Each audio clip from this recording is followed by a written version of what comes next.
Holy See has an enormous diplomatic network. It has relations with more than 180 sovereign states and the European Union. It has these nuncios, these envoys in all over the world.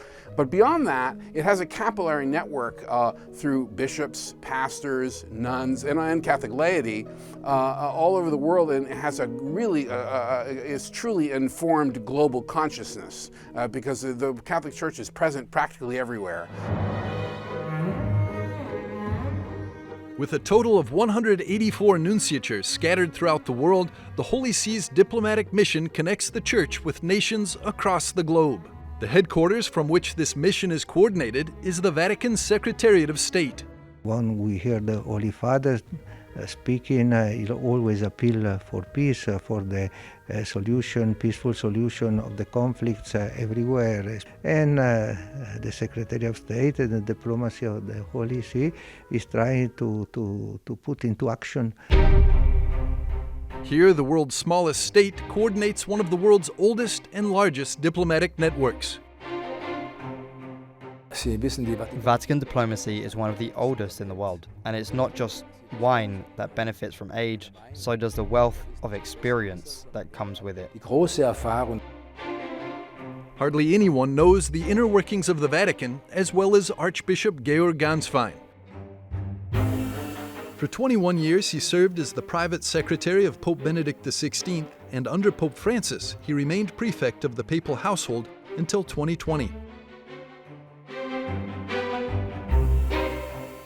In 2024, Pope Francis appointed Archbishop Ganswein as apostolic nuncio to Lithuania, Estonia, and Latvia. Here in Northern Europe, he serves as the Pope's representative to the Baltic states, which includes a wide range of responsibilities. A simple example, when a head of state is scheduled to visit the Vatican, the apostolic nuncio is asked for an assessment. What is the situation in the country? What are relations between the church and the state like? What is the mood among the clergy? And so on. The same process takes place on the government side. This exchange of information and perspectives is extremely important. What makes a good Vatican diplomat? First of all, a Vatican diplomat does not speak much in public.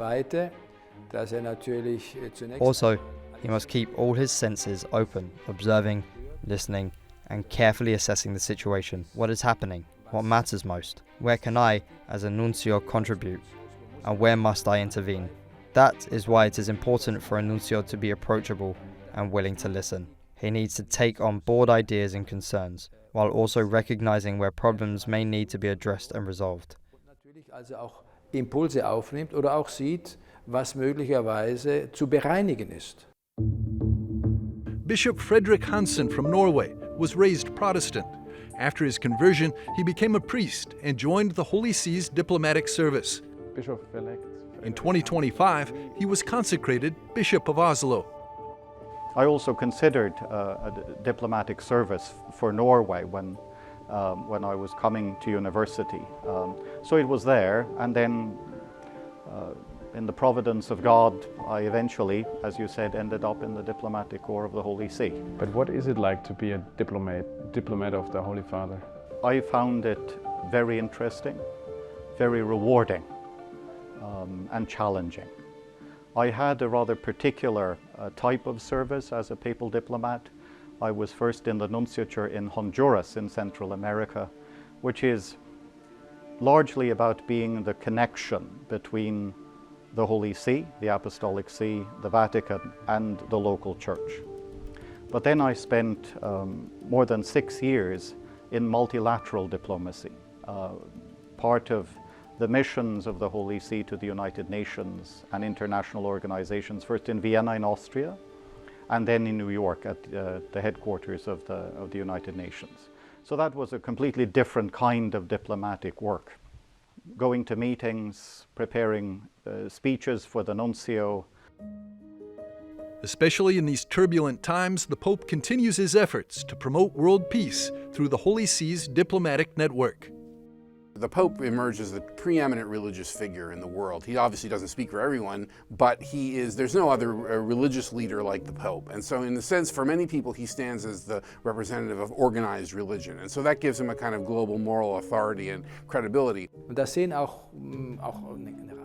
And even many parliamentarians who would prefer to keep their distance from the church recognize that an institution as large and as old as the church still has an important voice.